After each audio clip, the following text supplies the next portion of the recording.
Yesterday we looked at the AoE buffing potential of the War Drum, but the High King has something to say about passive AoE buffs, especially when it comes to synergizing specifically with his faction's very cost-effective defensive infantry. What am I talking about here? Well, the High King, if you didn't know, has got two passive AoE melee attack buffs, primarily. One of them is always active, the other one active only if he's in melee, but basically gives plus 16 melee attack in an AoE for Dwarven units like these Dwarf Warriors here that already have great armor and melee defense for the cost.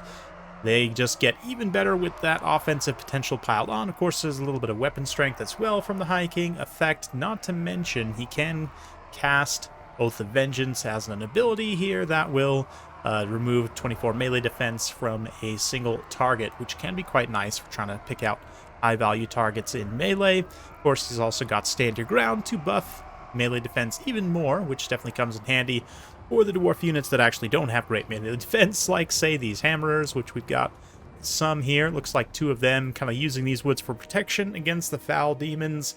Longbeards through the front line, and some of those dwarf warriors, again, defensive units, going to greatly benefit from those stat increases. Got some Ekron's miners here with some blasting charges. The Trollhammer torpedoes and Iron Drakes in general are a great pick here, mostly because almost all of Demon's missiles do fire damage, because they're all Tzeentch. So the fire resistance and spell resistance, of course, dwarven spell resistance, but fire resistance in particular come in quite handy there. As for the demons, we've got plenty of demonettes and bloodletters running in, lots of armor piercing here, plague toads, some furies up in the sky, just regular unmarked furies. Probably good to maybe see Slanesh furies here, just for the extra AP, I think, but Herald of Tzeentch of Metal here. We've got some pink horrors as well. More furies in the back, and demonettes and bloodletters scything in from the side. Let's get things going as Thorgrim gonna shore up his defenses here, getting into battle. And let's take a look at these Longbeard stats. Yeah, 46, 48, and 37 weapon strength for a 650 cost mid-tier defensive infantry is absolutely insane. So they'll do quite well holding out against those demonettes. You can see they're already trading pretty well there. Bloodletter's also a unit that should be designed to kind of cleave through a lot of what the dwarves have, right? They're just going to be kind of overmatched by the juiced-up Longbeards and whatnot. We do see a nice, Final Transmutation Overcast.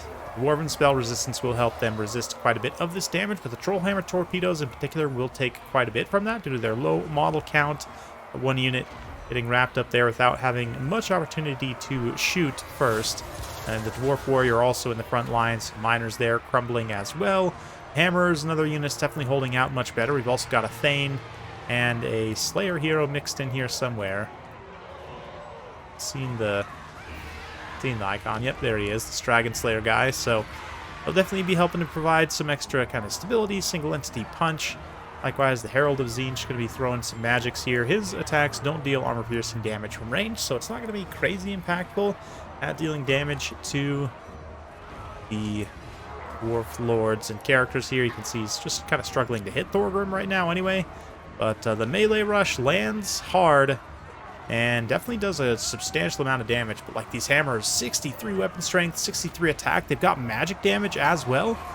So they are just going to be absolutely taking it to these demonic units, doing massive amounts of damage. And a unit like Demonettes really cannot stand that amount of damage, even though they themselves are also hitting these hammerers hard. See the beautiful pink fire of the pink horrors there raining in. We'll do some, but yeah, it's going to be a relatively early withdraw, I would say. The demon player here kind of realizing things were starting to tilt against them pretty significantly, not wanting to prolong things here. Yeah, I kind of get it. From a heroic standpoint, they really didn't have anything to kill the dwarven heroes, and it's an interesting kind of conundrum. I mean, yeah, Thorgrim in particular helping to juice up the stats of those hammers. I mean, hammers here, 181 kills, 1500 damage value, 1515. These ones got 800 here. Pretty good stuff. You can average their value out, and they all pretty much pay for themselves, right? Not to mention the Longbeards just straight up winning the infantry fight against all of these demonic units, very few of which are going to pay for themselves. So even though it was a pretty quick game, Iwaz here maybe withdrawing a little bit early, although, you know, it definitely was basically decided at that point. These pinks might have been able to do a little bit more, and I do think Yeah, we'll talk more a little bit about Demon's army composition. I'm definitely not an expert by any means, but we can talk about a couple things here. But definitely, yeah, those hammers just being juiced up by Thorgrim. It's a tactic I've used a few times in the past in certain matchups. Definitely can do well. There just gets obscene amounts of DPS for infantry, and only 1100 cost on those hammers too. I mean, they definitely took some damage in the process, but yeah, for Ewas here, the rush down, just kind of struggling a little bit. It's a tricky one. I actually think, you know, given this was most likely a quick battle, it's not like they could predict the faction matchups in advance. But Demons, I do think, will somewhat struggle against what Dwarfs have to a degree. There's a few things to consider, perhaps, in this matchup. One thing, and I don't know, I haven't tried them enough myself to see. I think it is probably pretty micro-dependent, but Fiends seem like a solid option. Just given their high speed, they can get in, do some damage, and get out very quickly before the Dwarven units can really do too much to respond, although they are quite squishy. I just don't know how well they would hold up in sort of a more prolonged combat situation, maybe against the Dwarves. But yeah, I mean, going wide with a lot of kind of rushdown potential, Bloodletters, and Demonettes definitely makes sense. At the same time, yeah, I mean, the pinks and the blues, like their non-AP damage is not going to be super effective against the Dwarves, so maybe I would go with a little bit of something different. Maybe try an option in, you know, if you have the tools to take out ranged units, like maybe get a few Slanesh Furies here, just for that little bit of extra AP. Maybe drop a few of them. Yeah, definitely worth it in this matchup, I think, to get that extra little bit of upgrade there. Take some kind of cheap lord, I don't know, maybe actually Slanesh here, just simply for the debuff. The fact that the Slanesh caster lord also has Portal Glyph, which is really nice. You can get another Fury on summon. You don't even have to put her on a mount. She's easily fast enough to never get caught by any dwarf characters. Again, you might still have problems killing dwarf characters, but yeah, maybe you might option in like one elite just to kind of wrap things, but this is already feeling pretty small, so I would kind of have to workshop this a little bit to try and include some more numbers of stuff. Sort of a hard matchup, I'll be honest, just trying to think through things a little bit here. You would definitely want that Blissful Rapture for the map-wide attack buff, but yeah, I mean, the dwarfs, that mass of cost-effective armor definitely seems very solid, and although that game went very quickly, definitely something to consider. Dwarf lords these days, you know, you've got quite a bit going on between the different lords of what things you can do.